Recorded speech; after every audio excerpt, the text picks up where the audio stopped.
Hello everyone, welcome to my channel.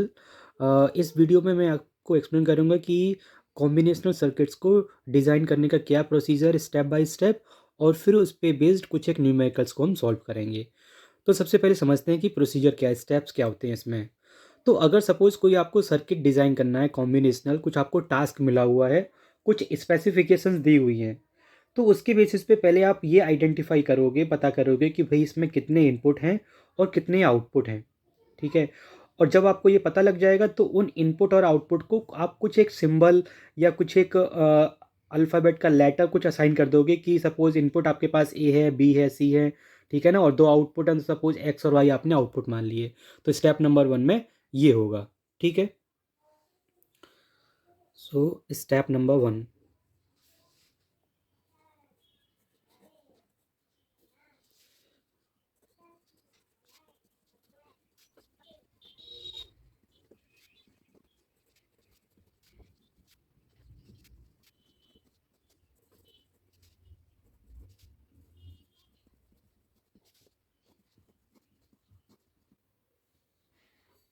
Step number two में आप एक ट्रुथ टेबल कंस्ट्रक्ट करोगे, जिसमें आप जितने भी इनपुट कॉम्बिनेशंस पॉसिबल हैं वो सभी लिखोगे, और फिर उसके बाद पता करोगे कि इनके आउटपुट्स क्या क्या होंगे। ठीक है ना। So we will construct the truth table in the next step.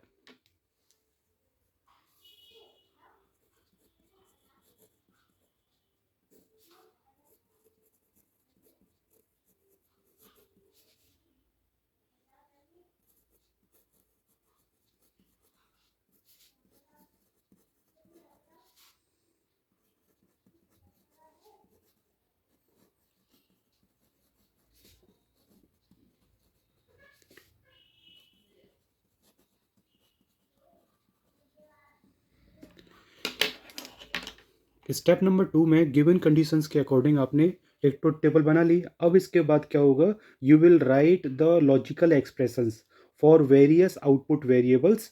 ठीक है। तो जितने भी आउटपुट्स हैं सबके लिए आप क्या लिखोगे, लॉजिकल एक्सप्रेशन लिखोगे in the terms of inputs.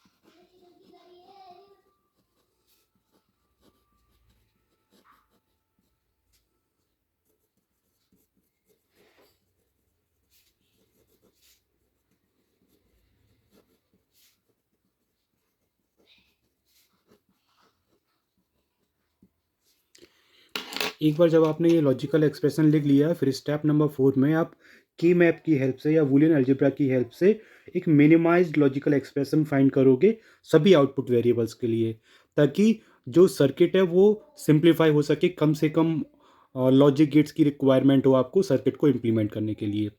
तो स्टेप नंबर फोर में मैंने बता दिया कि क्या होना है।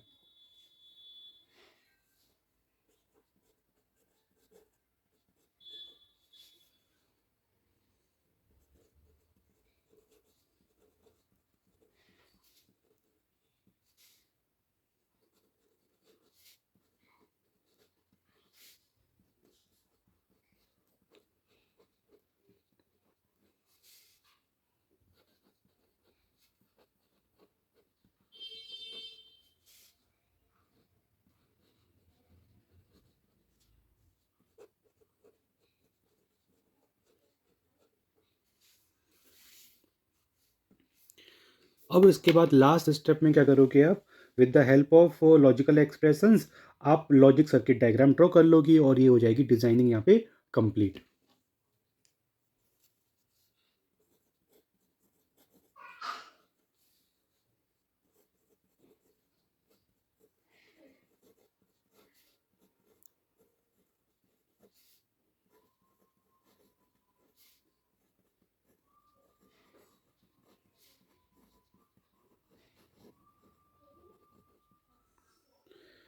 अब इस पे बेस्ड हम न्यूमेरिकल्स करते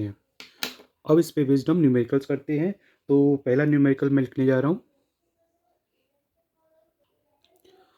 तो देखिए आपको क्या करना है, एक डिज़ाइन करना है कॉम्बिनेशनल सर्किट जिसके 4 इनपुट हैं और 1 आउटपुट है जिसमें, ठीक है। इसका जो आउटपुट है, ठीक है ना, इसकी वैल्यू क्या हो जाएगी 1, जब इनपुट जो हो वो ग्रेटर देन 8 हो। 1 0 0 0 मतलब 8, मतलब कि 9 हो, 10 हो, 11 हो, अप टू 15 इसमें हो, ठीक है ना, तब इसका आउटपुट क्या हो जाए 1। तो सबसे पहले हम देखो डिसाइड करते हैं कि कितने इसमें इनपुट और कितने आउटपुट है। हालांकि ये सामने दिया हुआ है, तो इसका अगर हम ब्लॉक डायग्राम बनाएं तो वो कुछ इस तरीके का बनेगा।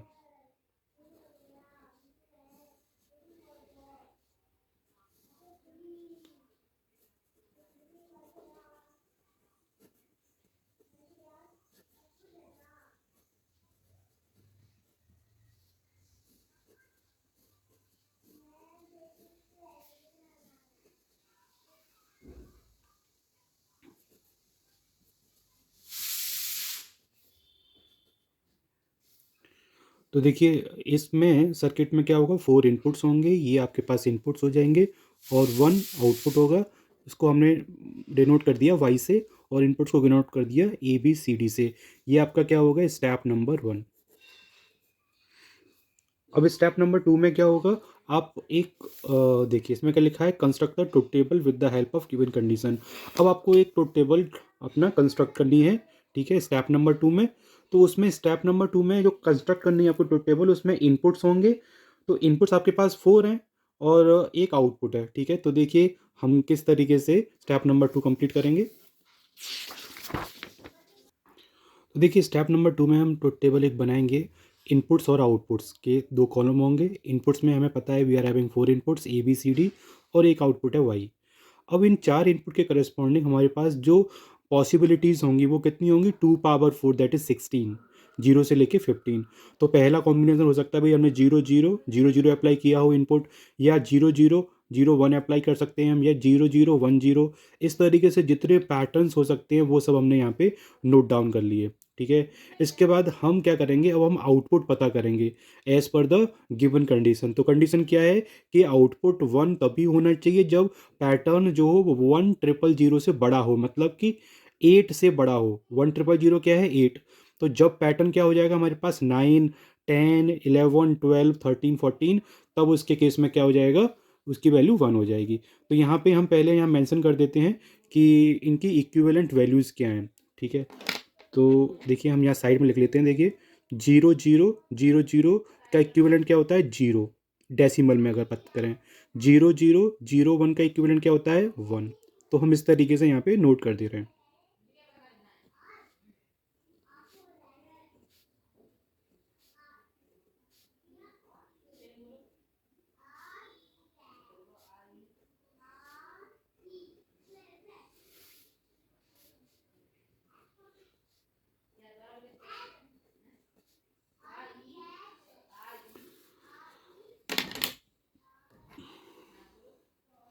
अब देखिए यहाँ से क्लियर है कि जब हम इनपुट जीरो देंगे तो ऑब्वियस सी बात है आउटपुट क्या आएगा हमारे पास, जीरो।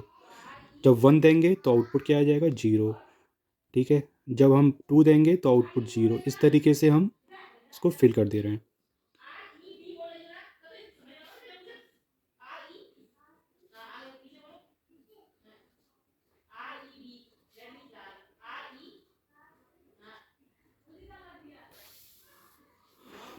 अब देखिए 8 तक तो ये सही है। अब 9 पे और 9 मतलब 1001, इस पैटर्न या इससे बड़े पैटर्न के लिए जिसका इक्विवेलेंट क्या हो, बड़ा हो, मतलब 9 10 11 12 13 14 15, यहाँ पे आउटपुट क्या आ जाएगा, 1। तो यहाँ पे लिखेंगे 1।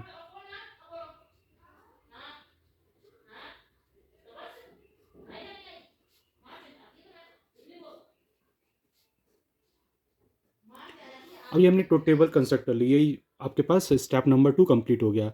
अब स्टेप नंबर 3 में हम मिनिमाइज लॉजिकल एक्सप्रेशन लिखेंगे वाई के लिए।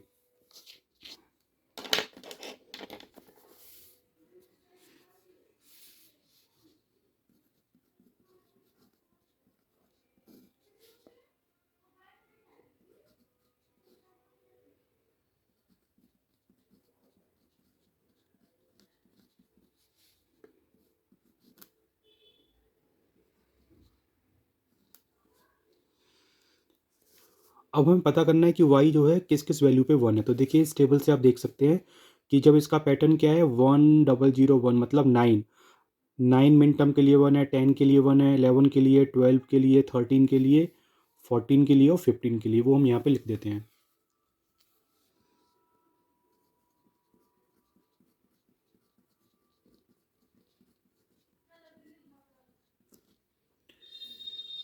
अब इसके बाद स्टेप नंबर 4 में हम के मैप की हेल्प से इसको सिंप्लीफाई करेंगे कि इसका मिनिमाइज्ड एक्सप्रेशन क्या हो सकता है।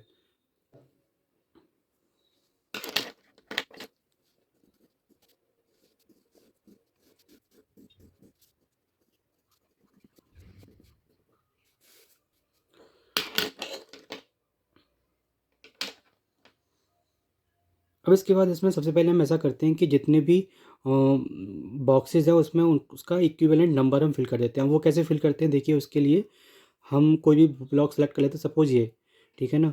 इसमें हमें फिल करना है कि इसमें नंबर कौन सा आएगा। तो देखिए ये बेसिकली क्या होती है एम एस बी, इस साइड क्या होती है एम एस बी और इस साइड क्या होती है एल एस बी। तो अगर इस बॉक्स की अगर हम बात कर रहे हैं ये वाला बॉक्स, तो इसमें देखिए एम एस बी क्या है 1 1, क्योंकि इसके सामने क्या आ रहा है, ये देखिए इसके सामने क्या आ रहा है 1 1, तो आपने लिख लिया यहाँ पे 1 1, ठीक है।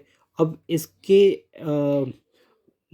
अगर देखा जाए कि इसकी एल एस बी क्या होगी, सी डी की वैल्यू क्या होगी, वो क्या होगी 0 1, क्योंकि इसके यहाँ पे इसमें कौन सा मैच कर रहा है ये नंबर 0 1, तो आपने लिख लिया 0 1। ये क्या है basically A B C D की वैल्यू। अब इसके करस्पॉन्डिंग जो इक्विवेलेंट डेसिमल नंबर होगा वो क्या होगा, वो होगा 13, ठीक है। तो यहाँ पे आप क्या फिल कर दोगे 13। इसी तरीके से देखिए यहाँ पे क्या होगा, यहाँ पे देखिए 0 0 0 0, तो क्या इक्विवेलेंट नंबर 0। यहाँ पे क्या हो जाएगा 0 0 0 1, तो यहाँ पे क्या हो जाएगा 1। इसके लिए 0 0 1 1 मतलब 3। इस तरीके से सभी बॉक्सेस में आप एक नंबर फिल कर दोगे, राइट।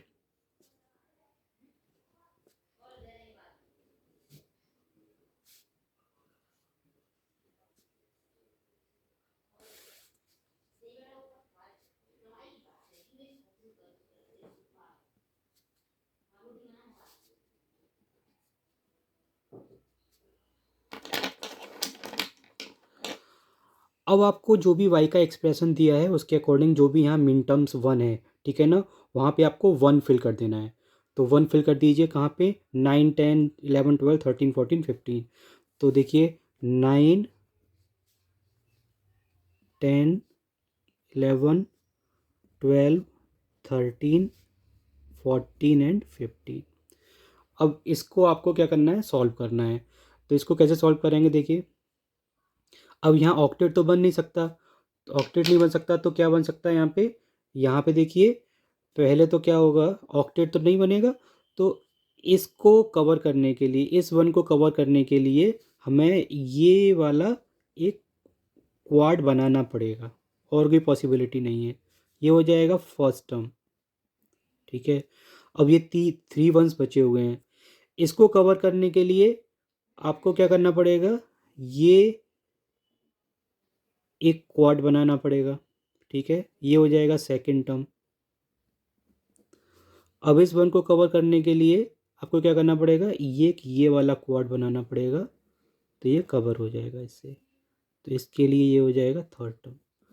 तो देखिए फर्स्ट टर्म क्या है, देखिए y की वैल्यू क्या हो गई, ये वाला जो है पहला वाला क्वाड, इसकी वैल्यू क्या हो जाएगी, इन सब वंस के लिए ए बी की वैल्यू कॉमन है क्या 1 1, तो यहाँ क्या लिखेंगे A B plus second term, second term ये वाला क्वाड है। तो इसमें देखिए इन सब वंस के लिए यहाँ से कॉमन क्या मिल जाएगा 1 1, मतलब ए की वैल्यू कॉमन है।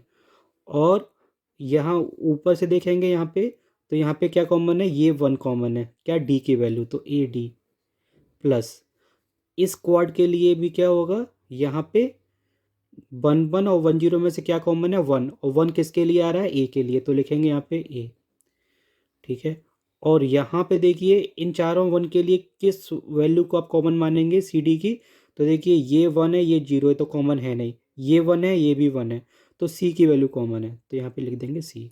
तो ये कंप्लीट हो गया वाई की वैल्यू, ठीक है। स्टेप नंबर 4 कंप्लीट हो गया। स्टेप नंबर 5 में क्या है, आप लॉजिक सर्किट ड्रॉ करेंगे। तो देखिए स्टेप नंबर 5,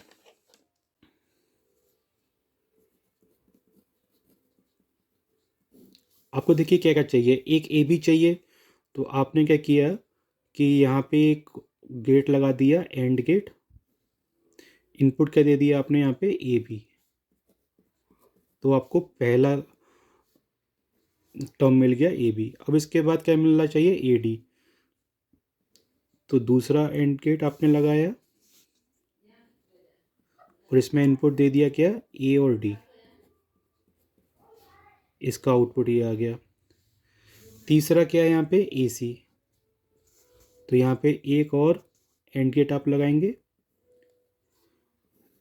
ए एंड सी। ठीक है, तीनों का क्या करना है, और। तो आपने क्या किया, यहाँ पे एक और गेट और लगा दिया और इन तीनों का और कर दिया। ये क्या मिलेगा आपको, वाई। तो ये इनपुट्स हो गए और ये आउटपुट हो गए, और ये क्या हो गया, लॉजिक सर्किट डायग्राम।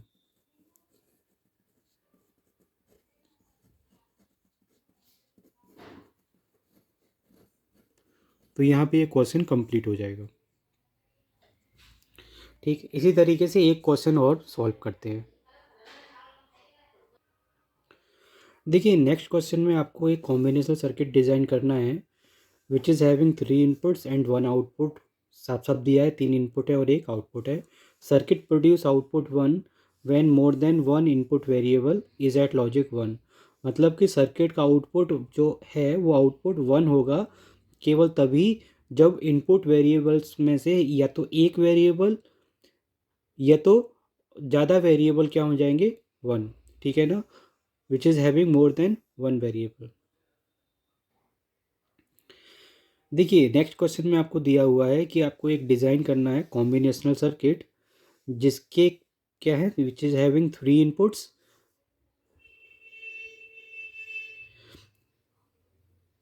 देखिए नेक्स्ट क्वेश्चन में आपको क्या करना है, डिज़ाइन करना है combinational circuit which is having 3 inputs and 1 output. तो क्लियर दिया है, 3 इनपुट है और एक आउटपुट है। अब क्या कर रहा है, circuit produce output 1 when more than 1 input variable is at logic 1। जब एक से ज़्यादा इनपुट वेरिएबल मतलब या तो 2 या तो 3 क्या हो, 1 हो, तब उस केस में आउटपुट 1 आएगा, अदरवाइज आउटपुट 0 रहेगा। तो देखिए स्टेप नंबर 1।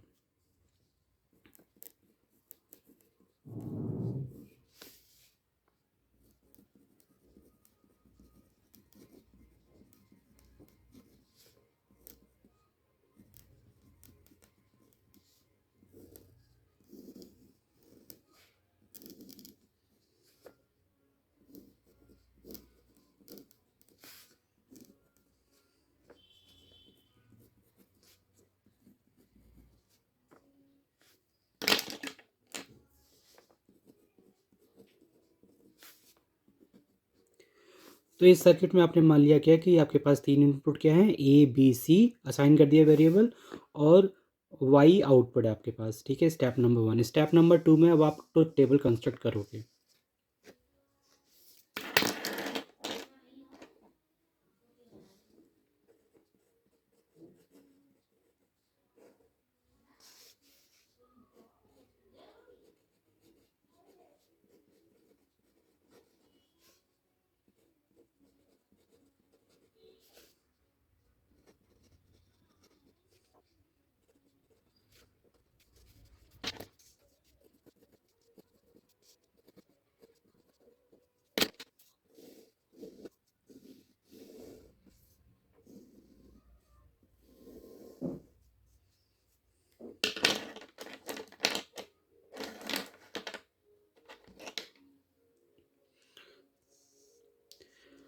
अब देखिए ट्रुथ टेबल में इनपुट और आउटपुट आपने डिफाइन कर दिया ऑलरेडी, क्या ए बी सी है।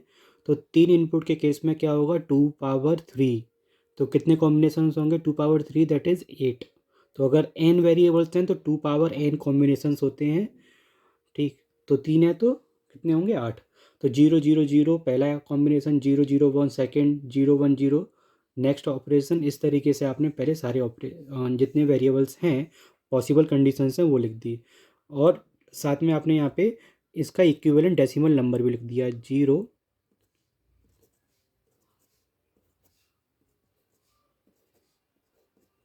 अब देखिए यहाँ पे आउटपुट लिख लेते हैं। देखिए इसमें एक भी वन नहीं है। आपको क्या चेक करना है, जहाँ पे दो वन हो या उससे ज़्यादा वन हो तब आपको आउटपुट क्या करना है, वन। तो अब देखिए,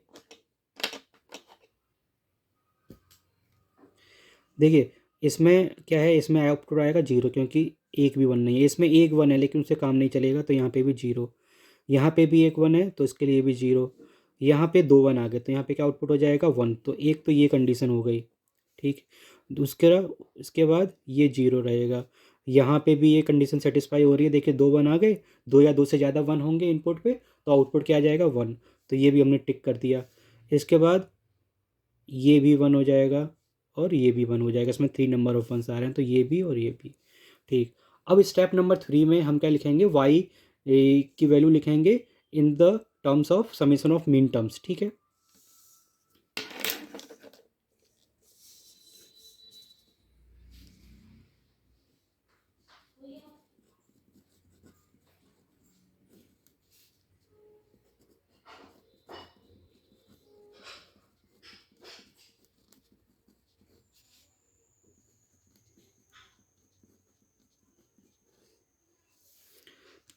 तो देखिए स्टेप नंबर थ्री में वाई क्या है, ए बी सी का फंक्शन है। तीन चीज़ पे डिपेंड कर रहा है, ए बी सी की वैल्यू पे वाई। और समेशन ऑफ मिन टर्म्स क्या हो जाएंगे, ये हो जाएंगे 3 5 6 7। देखिए यहाँ पे हमने टिक किया हुआ है, वही हमने नंबर यहाँ पे लिख दिए हैं। अब स्टेप नंबर फोर में हम क्या करेंगे, विद द हेल्प ऑफ के मैप इसको हम सॉल्व करने की कोशिश करेंगे। तो यहाँ पे थ्री वेरिएबल के मैप हम ड्रॉ कर रहे हैं।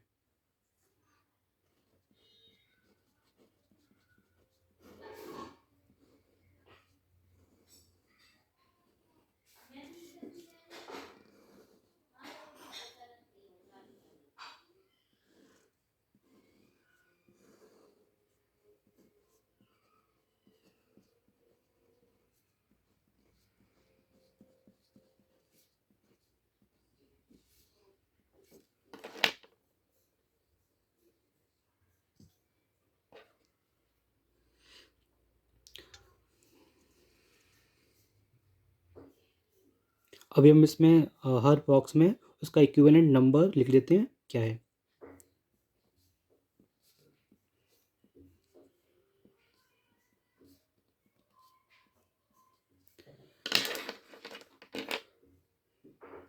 अब देखिए जो भी मिन टर्म है उसको हम वन फिल कर देंगे। क्या कौन कौन से मिन टर्म वन है, 3 5 6 7। तो देखिए थ्री यहाँ पे है, 5 6 और ये 7, ठीक। अब देखिए यहाँ पे हमें क्या करना है, इसको सॉल्व करना है। तो y की मिनिमाइज्ड वैल्यू लिखनी है, y इज़ इक्वल टू। तो देखिए इस वन को कवर करेंगे तो इसको कवर करने के लिए हम क्या करेंगे, एक यहाँ पे पेयर बना सकते हैं। तो ये हमारे पास फर्स्ट टर्म हो जाएगा। इसकी वैल्यू क्या हो जाएगी, देखिए इन दोनों के लिए एक की तो कोई कॉमन वैल्यू है नहीं। बी सी की कॉमन वैल्यू क्या है, B is equals to one, C is equals to one. तो यहाँ पे लिखेंगे हम बी सी प्लस। इस वन को कवर करने के लिए हम यहाँ पे ये पेयर ही बना सकते हैं। तो ये हो जाएगा सेकंड टर्म। इसकी वैल्यू क्या हो जाएगी, देखिए ए की वैल्यू तो कॉमन है दोनों वन के लिए, इसके लिए भी और इसके लिए भी। तो कॉमन वैल्यू लिखते हैं यहाँ पे, ए आ जाएगा यहाँ पे, ठीक। क्योंकि ए क्या है, वन। इसके बाद देखिए इन दोनों के लिए यहाँ ऊपर चेक करेंगे कि कोई कॉमन वैल्यू है या नहीं। तो देखिए यहाँ पे ये पहली वाली जो है वो कॉमन वैल्यू है। किसकी वैल्यू है, बी की। तो बी लिख देंगे यहाँ पे प्लस। इस वन को कवर करने के लिए हम ये पेयर बना देंगे। तो ये हो जाएगा आपके पास थर्ड टर्म।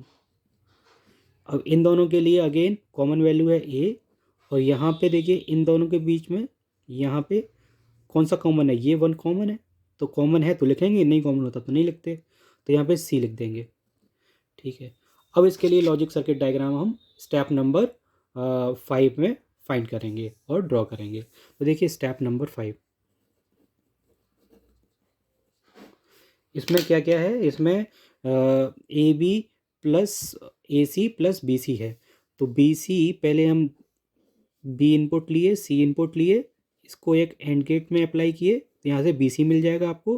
फिर उसके बाद ए बी के लिए फिर एक एंड गेट हम यूज़ किए, ए बी, यहाँ से आपको ए बी मिल जाएगा। नेक्स्ट आपको देखिए ये मिल गया, ये मिल गया ए सी। तो यहाँ पे हम एंड गेट बनाएंगे और यहाँ पे इनपुट दे देंगे क्या, ए और सी। और फिर इन तीनों को हम एक और गेट में अप्लाई कर सकते हैं और यहाँ पे आपको आउटपुट मिल जाएगा वाई। तो इस तरीके से इसको भी आप इजीली इम्प्लीमेंट कर सकते हैं। Thank you everyone for listening carefully.